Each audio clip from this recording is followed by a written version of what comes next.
우리 옆에 상대사를 사랑합니다. 축복합니다.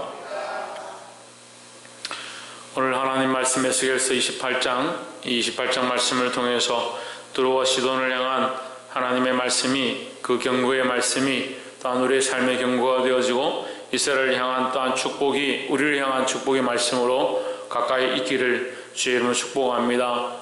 그래서 하나님을 가까이 하는 것, 특별히 하나님 말씀을 가까이 하는 것이 우리에게 복이고 그 말씀으로 살아가는 것이 축복인 줄 알고 정신을 차리고 깨어서 오늘 하루를 말씀으로 승리하기를 주의 이름으로 축복합니다. 28장 2절 말씀에 인자야 너는 두로 왕에게 이르기를 주 여호와의 말씀에 내 마음이 교만하여 말하기를 나는 신이라 내가 하나님의 자리 곧 바다 중심에 앉았다 하도다 내 마음이 하나님의 마음 같은 채 할지라도 너는 사람이요 신이 아니다.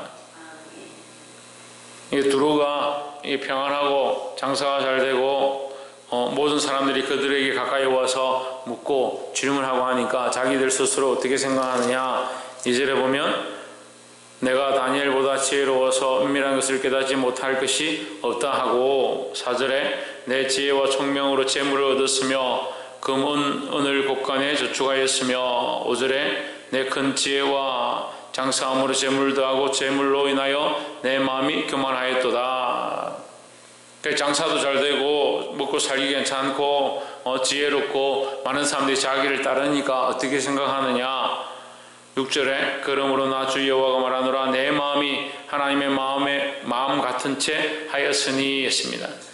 우리가 하나님의 마음을 가져야 하고 하나님의 마음을 알아야 하는데 하나님 마음을 가지는 것과 하나님 마음을 아는 것 또한 하나님 마음 같은 채 하는 것은 엄연히 다른 일입니다.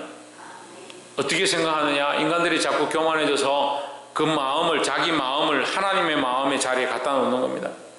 그래서 자기 스스로가 하나님이 되는 겁니다. 그래서 자기 스스로가 자기를 신인 것처럼 착각하는 겁니다. 우리가 우리 자신을 신인 것처럼 착각한 적이 없습니다 라고 할 수 있지만 우리 스스로 하나님인 것처럼 살아갑니다. 내가 나를 하나님인 것처럼 생각해서 내가 하고 싶은 대로 내가 옳다라고 생각하는 대로 그렇게 사는 겁니다. 다툼이 어디서부터 나느냐. 우리가 각자가 다 하나님을 섬기고 하나님 앞에 엎드려 있으면 다툼이 날 이유가 없습니다. 왜 다툼이 나느냐. 각자 자기가 옳다라고 생각하고 자기가 하나님이다 생각하고 자기 생각이 완전하다 생각하니까 서로 다투는 겁니다. 우리가 하나님을 두려워해야 합니다.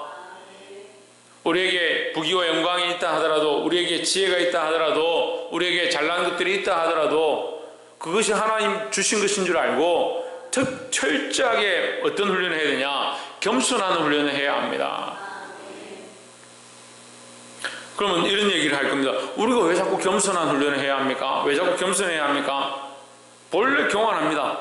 가만히 내버려 두면요 다 자기가 가진 모든 것들이 하나님 주신 것이 아니고 자기 스스로 가진 건 줄 착각하고 하나님 잊어버리고 자꾸 올라가는 겁니다. 교만은 가르치지 않아도 배웁니다. 참 제가 보니까 사람들이 특별한 재능이 있는데요 교만한 거야. 어떻게 하면 그렇게 교만할 수 있는지.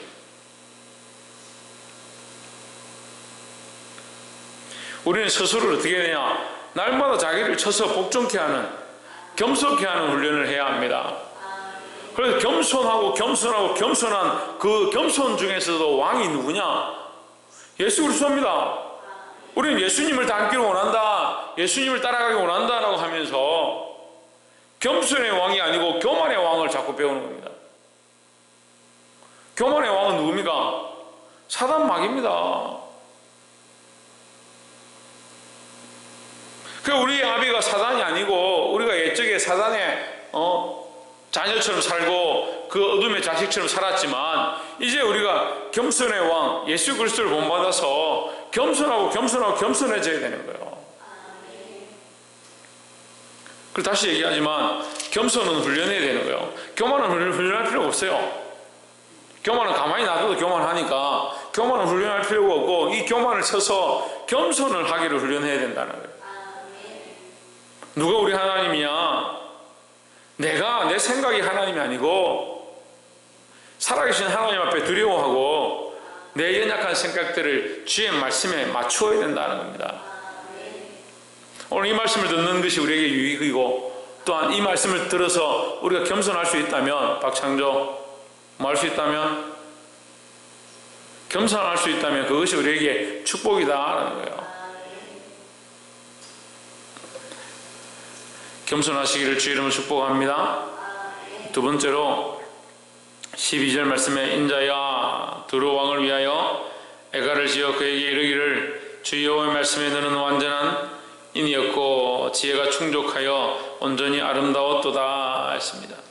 자, 이 애가를 지었다. 두로 왕을 위하여 애가를 지었는데, 애가의 시작이 뭐냐면 슬픈 노래, 두로 왕을 위해서 슬픈 노래를 불러라. 너는 슬퍼해라. 안타까워해라. 안타까워하는데 시작이 뭐냐?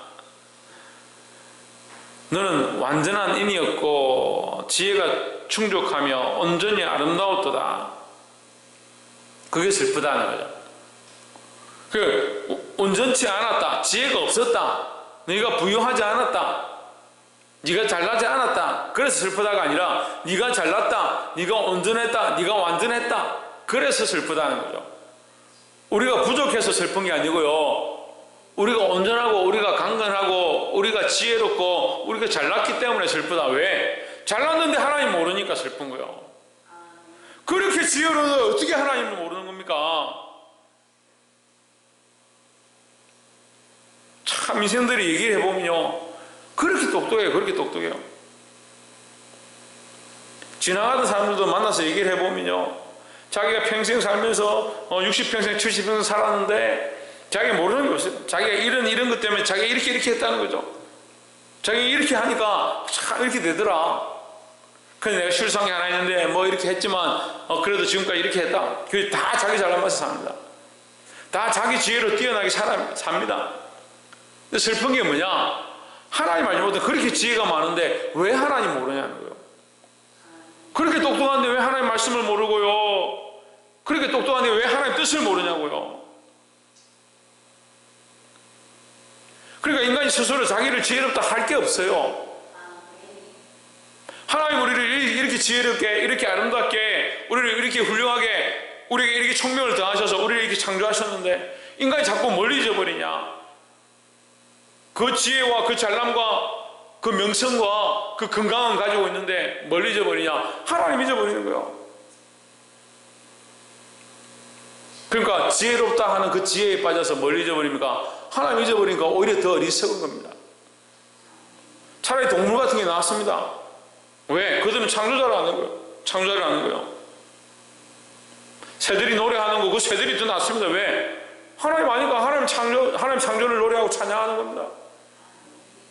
자연 만물들이 지혜가 없어도요, 그냥 해가 뜨고요, 그 시간과 그 연한을 정하고 자연 만물이 흘러가는 것 그 자체가 아름답습니다. 왜요? 그 하나님 창조하신 것을 드러내니까요. 그런데 왜 인생은 지혜와 총명과 부귀와 영화를 다 들고 있는데 하나님 창조를, 하나님 살아계심을 드러내지 않냐고.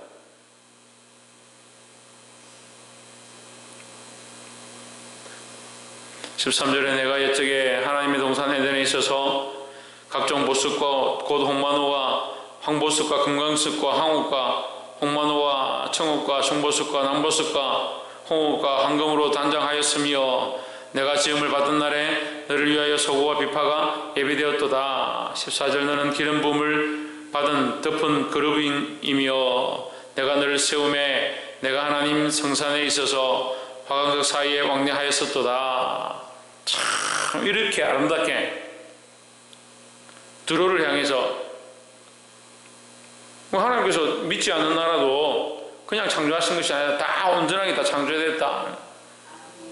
다 온전히 창조됐는데 뭘 하느냐? 그렇게 아름답게 포장하고 만드셨는데 하나님 잊어버리면 하나님 잊어버리면 하나님 잊어버리면 그 창조자의 사랑을 잊어버리면요, 다른 게 교만한 게 아니라 하나님 창조, 하나님의 그 사랑을 잊어버린 것이 교만이다.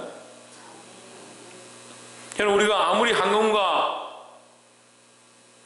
황보석과 홍마노와 여러 가지 보석으로 우리를 꾸민다 할지라도, 우리가 그렇게 아름답다 할지라도, 우리의 지혜가 그리 뛰어난다 할지라도, 우리가 그렇게 부유한다 할지라도, 우리가 그렇게 강건한다 할지라도 하나님의 사랑과 하나님의 창조를 잊어버리면 그게 실패한 거예요.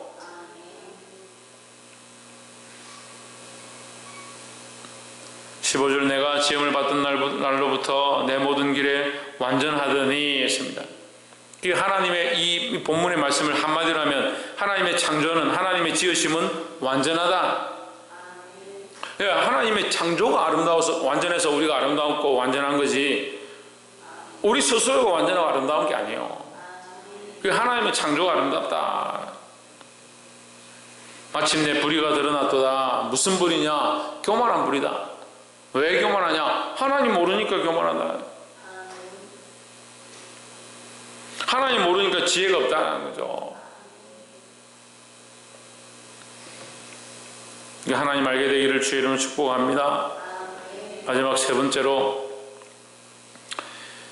23절에 내가 그에게 연병을 보내며 그의 거리에 피가 흐르게 하리니 사방에서 오는 칼에 상한 자가 그 가운데 엎드러질 것인즉 우리가 나를 여호와인 줄 알겠고 했습니다.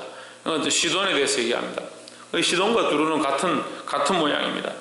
그들에게 하나님께서 온전한 영광을 주시고, 22절에 나와있죠. 그들에게 온전한 영광을 주시고 그들을 온전히 부귀케 영광을 얻도록 하나님께서 하셨다. 근데 하나님께서 그들에게 오히려 연병을 보내겠다. 왜 연병을 보냈느냐? 자, 우리가 좀 생각해 봐야 되는 거예요. 22절 한번 봅시다. 너는 이르기를 주 여호와의 말씀에 시도나 내가 너를 대적하나니. 그럼 처음부터 대적했다는 거요? 처음부터 대적했다는 거요? 지금 대적하겠다 했으니까 그전에는 대적하지 않았다는 거죠. 하나님 창조하실 때는 대적하지 않았다는 거죠.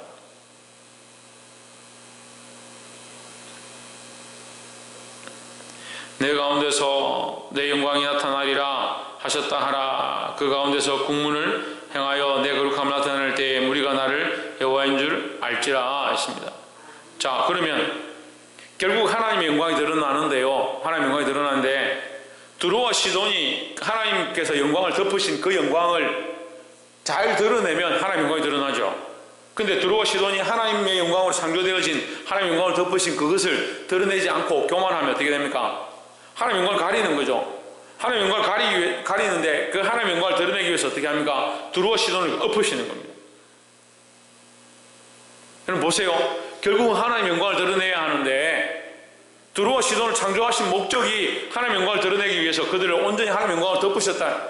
그래서 어떻게 합니까? 각종 보석으로 치장하고 그들을 하나님의 날개로 만드실 만큼 그들을 온전하게 그 두로와 시돈을 하나님의 영광으로 만드셨다. 근데 그들이 스스로 교만해서 자기 영광을 구하니까 그것을 엎으셔서 어떻게 하느냐? 자기 영광을 엎고 하나님의 영광을 드러낸다는 거죠. 그러니까 심판을 당하는 것도 결국 하나님의 영광을 온전히 하기 위해서, 그것을 회복하기 위해서 하나님 하시는 거예요. 연병을 보내시는 것도 이게 하나님의 영광을 위한 방법이다라고 말씀하십니다. 그래서 사람의 가치 기준으로 보면 이게 이해가 안 됩니다. 24절에 이스라엘 족속에게는 그 사면에서 그들을 멸시하는 자 중에 찌르는 가시와 아프게 하는 가시가 다시는 없으리니 그들이 나를 주 여호와인 줄 알리라 했습니다. 두로와 시돈은 없고 이스라엘을 다시 회복시킨다. 그럼 우리는 이렇게 생각하겠죠. 이거 두로와 시돈은 왜 엎어버리고 이스라엘은 다시 회복해 하느냐? 아닙니다. 두로와 시돈은 엎을 때가 되어서 엎어지는 것이고 이스라엘은 이미 엎어졌기 때문에 그들 다시 하나님 회복시키실 약속을 하는 겁니다. 그러니까 이 두로와 시돈은 자기들의 영광을 구하다가 하나님의 영광을 잊어버렸기 때문에 하나님의 영광을 다시 회복하기 위해서 그들을 없는 것이고 이스라엘은 이미 엎어졌기 때문에 다시 그들을 회복해 함으로 말미암아 하나님의 영광을 드러내는 거예요. 그럼 결국은 어떻게 합니까? 하나님 알게 하는 거, 하나님의 영광을 드러내는 것이 하나님의 목적이라는 겁니다. 그럼 여러분 우리가 선택할 수 있는 거예요. 지금 우리에게 주신 영광을 가지고 하나님의 영광을 드러내든지 하나님 주신 은혜를 가지고 하나님의 영광을 드러내든지 아니면 그 영광을 내가 취해서 하나님 앞에 이 멸망당하고 심판을 받아서 하나님의 영광을 드러내든지 여러분 뭘 선택하시겠습니까? 결국 하나님의 영광을 드러내게 되어 있습니다. 어떻게 하든 심판받아서 정죄받아서 멸망하게 되어도 하나님 영광 드러나고 하나님 살아계신 걸 드러나게 되고요. 겸손하고 낮아져서 우리의 부족함을 알고 하나님을 인정함으로 하나님 영광을 드러내던 결국 하나님의 이름이 드러나게 되어 있습니다. 하나님 알게 하는 것을 하나님께서 드러내신다고 했습니다. 그럼 여러분 뭘 선택하시겠습니까? 너무나도 분명하지 않습니까? 말씀이 어렵습니까? 하나님 우리에게 모든 것을 허락하셨습니다. 그 허락하신 것으로 자기 영광을 위해 살 것이냐, 아니면 이것을 내려놓고 하나님 영광을 위해 살 것이냐. 25절에서 26절은 하나님께서 이 회복에 대해서 말씀하십니다. 나주 여호와가 말하노라, 내가 열방 중에 흩어있는 이스라엘 족속을 모으고 그들을 인하여 열국의 목전에서 내 거룩함을 나타낼 때에 그들이 곧도 내 종 야곱에게 준 땅에 거할지라. 이게 돌아오게 하고 회복해 하실 텐데 26절에 그들이 그 가운데 평안히 거하여 집을 건축하며 포도원을 심고 그들의 사면에서 멸시하던 모든 자를 내가 국문할 때 그들이 평안히 살며 이 원수를 갚을 때 그들이 평안해지며 나를 그 하나님 여호와인 줄 알리라 했습니다. 결국 누구를 알게 되냐? 하나님 여호와 하나님을 알게 된다는 거죠. 말씀을 맺겠습니다. 결국 하나님을 드러내고 하나님의 이름을 높이는 것이 우리 삶의 목적이다라는 거죠. 두로와 시돈도 이스라엘도 마찬가지입니다. 두로와 시돈은 자기 영광의 그 부유함들을 하나님 영광에 쓰지 않다가 결국 그 영광 때문에 오히려 망하게 돼서 망한 것 심판으로 말미암아 하나님 살아계심이 드러나게 됩니다. 그러니까 우리가 정신을 차리고 이 일을 당하지 말아야 되고, 이스라엘은 하나님께서 그들을 회복해 하심으로 하나님 살아계심이 드러나게 됐다라는 거죠. 여러분, 우리가 이 하나님의 은혜로 회복되어짐으로 하나님의 영광을 드러내는 자리에 있어야 될 건지, 아니면 하나님의 영광이 주어졌는데 우리의 영광으로 바꾸어서 하나님 우리를 책망하심으로 심판하심으로 하나님의 영광을 드러내게 될 건지, 그 이 둘 중에 분명히 결정해야 합니다. 오늘 우리가 이 말씀을 들은 대로 겸손함으로 세상에서 낮아지고 오히려 고난당하고 핍박당할지라도 하나님께서 온전히 높이시는 그 영광을 오히려 볼 수 있는, 하나님께서 높이심으로 하나님의 이름을 드러내는 일들을 경험하게 되는 저와 여러분 되시기를 주의 이름으로 축복합니다. 기도하겠습니다.